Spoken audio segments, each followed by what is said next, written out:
My family stole from me for almost a year. And the strange part is, they did it while smiling at me across the dinner table. They thought I would stay quiet because I always had. They thought I would protect the family name. They thought I was too soft to expose them. But they forgot one thing. Soft people can still keep records.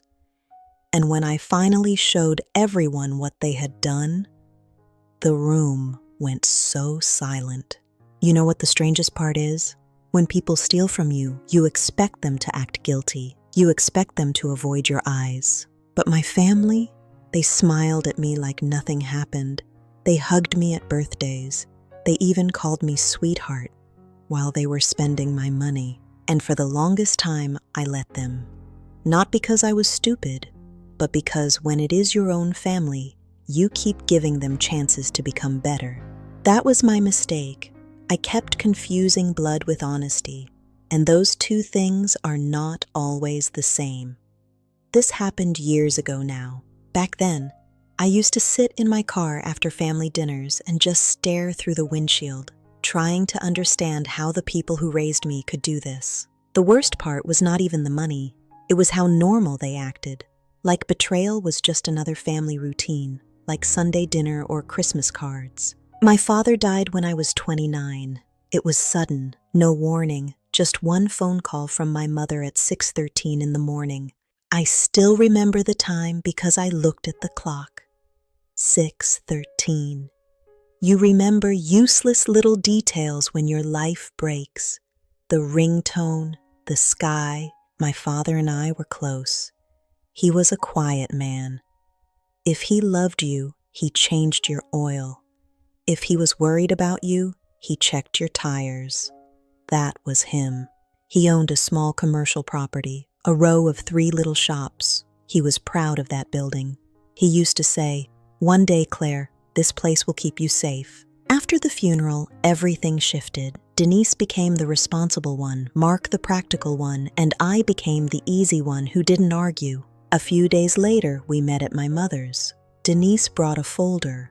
Mark brought a calculator, and I brought a casserole because nobody had eaten properly. Denise said there were debts. Mark said the property would go under family management temporarily.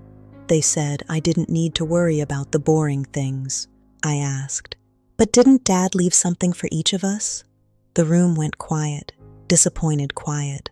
My mother whispered, "Claire, your father just died."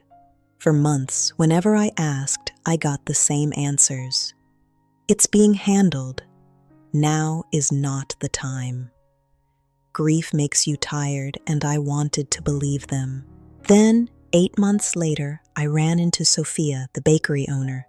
She said, "At least he knew you would take care of the building." My stomach went cold. I asked what she meant. Sophia looked confused. She said Dad always said that building was for me. I smiled because I didn't know what else to do.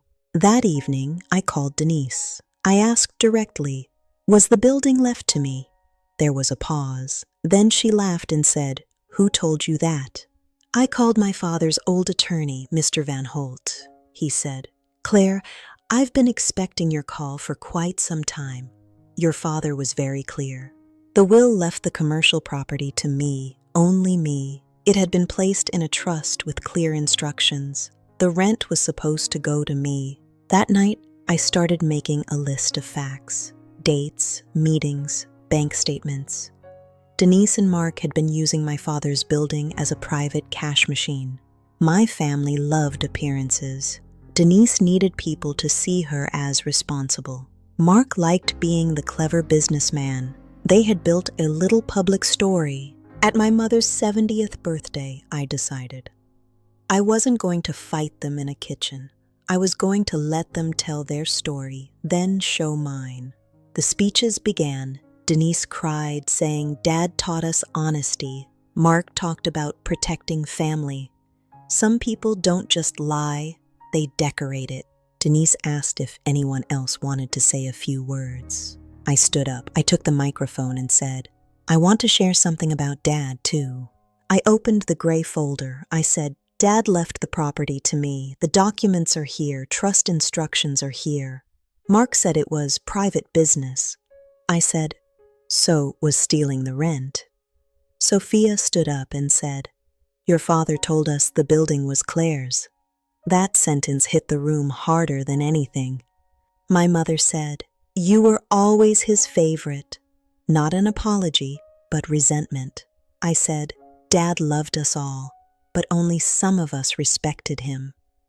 I did not shout, I just showed everyone. Documents are not dramatic, bank records do not cry. Within 2 weeks, the truth moved through the family. The building is still there. I stand across from it with a coffee, and I think about my father.